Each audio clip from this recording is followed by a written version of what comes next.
So that's the outside of my house. Now, again, we're heading into that area, which was my Poseidon Adventure salon. There's a little walkway here, that I can get through to get to my back door. And again, there's the remnants of the SS Poseidon, a mural painted years ago, but it's no longer the ballroom.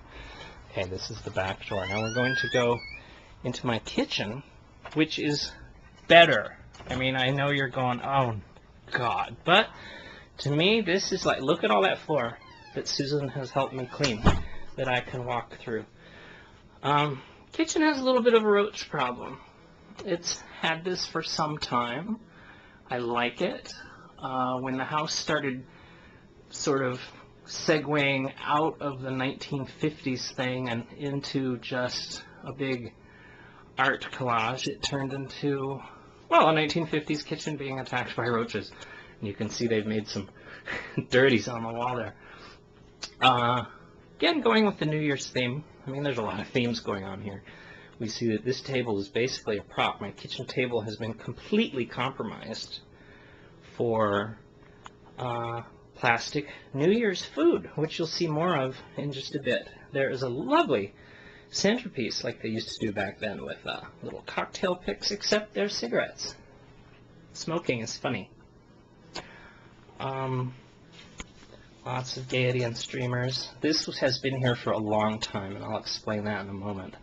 Vintage bottles. This is nasty stuff. It's 40 years old.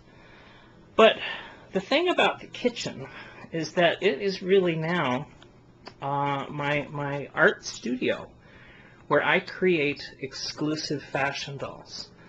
And what you can see here looks like a mosh pit, but I call it my random extras. And what they are just that. These are various dolls that I use in dioramas that I photograph and send to people as little stories. And it looks like a great big cocktail party. Oh, there's a victim of the mosh pit. But they're all in there. A lot of them crammed in there, for lack of a better place to put them. Thing 1 and thing 2. And this is a doll of me. I mean, that was kind of messing with my mind. I have to make a doll of myself. But that's kind of what I look like. And I'm sort of watching over all of my creations. They're real dolls, but I've just altered them to look like other people. And ironically, this box is sitting on top of a wastebasket. Here you see some of the props that I use in my dioramas for my dolls. This is a vintage kitchen set, circa 1965, which looks very period, because I set my dolls mostly in the 50s. Here is a stove that has a real motor. Got this off of eBay. And what I like to do, I have a doll of myself, my altered ego, my female alter ego. It's named Dottie. And Dottie has many incarnations. And here's a box exclusively full of Dotties in different outfits. Again, all set in the 50s and 60s. This is a classic. Again, this is myself as a doll. And she is smoking. And she is in a 50s ensemble. And she's but one of many. Here we have an early 60s Dottie. Kind of a Laura Petrie look with a flip. The hair is made out of hot glue. I don't know how to reboot hair or do any of that stuff. She always has a purse. She's in her nice little capri pants. Oh, there's Dottie in a bra. A little bit naughty Dottie. And these are some of the early prototypes, which were made out of Ken dolls, before I found these, which are actually, you know what? These are the current High School Musical dolls. Zac Efron. And they're smaller, so they can fit Barbie clothes. So I don't have to struggle to get vintage fashions on a Ken doll. So I don't know if Mattel knew that I could stick dresses on Zac Efron, but then going up here, we see sort of an area where I keep some wig styles. And, oh, that's Rudolph. That's Rudolph. No, I am not a white supremacist, but he represents that wonderful singing Nazi from The Producers, who sings, "Springtime for Hitler and Germany," and I just thought he was so cool that I had to make a doll of him. And here we have Mammy, and here we have Joan Blondell, who used to be a, oh, what's the name of that woman that had the talk show? I don't know. And then one of my favorites, this is Ryan O'Neal from What's Up, Doc, from the 70s, in his bow tie with his horn rims. Just adorable. Actually, that's the same action figure that Rudolph is made from. But you can see I can make them drastically different if I wish. And the kitchen, what's left of it, the kitchen sink. Oh boy. Susan is going to help me clean this out. I would like to be able to get to at least this side. These dishes have been here forever. And that's just full. Over here, we have Dottie's Fabulous Harem.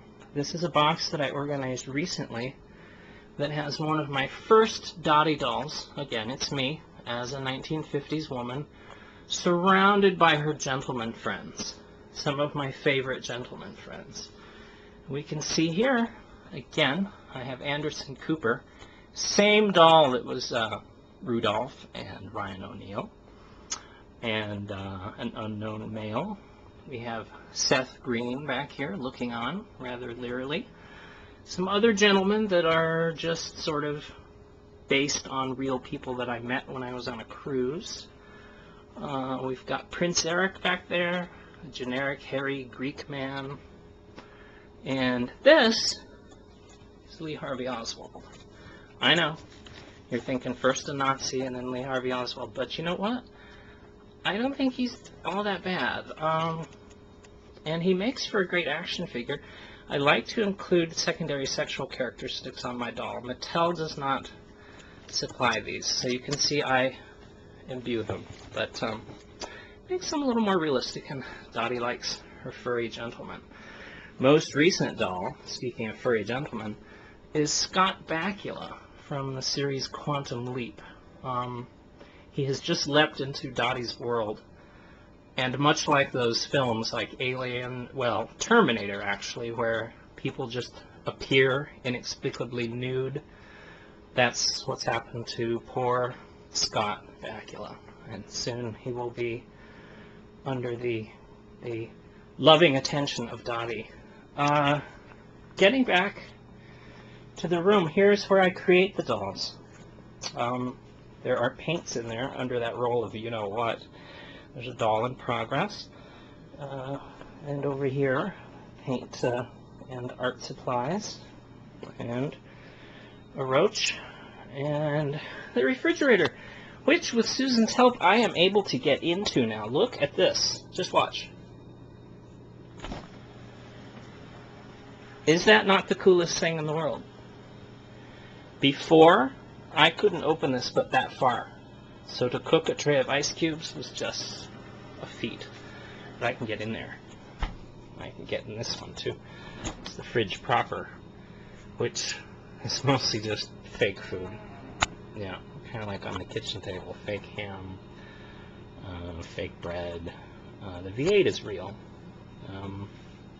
Yeah, like a lot of fake stuff. And you'll see a little bit of that in the next segment when we go into the living room. So there you are, you have the kitchen. Looks like hell, doesn't it? Looks like hell, but believe me, this is an improvement.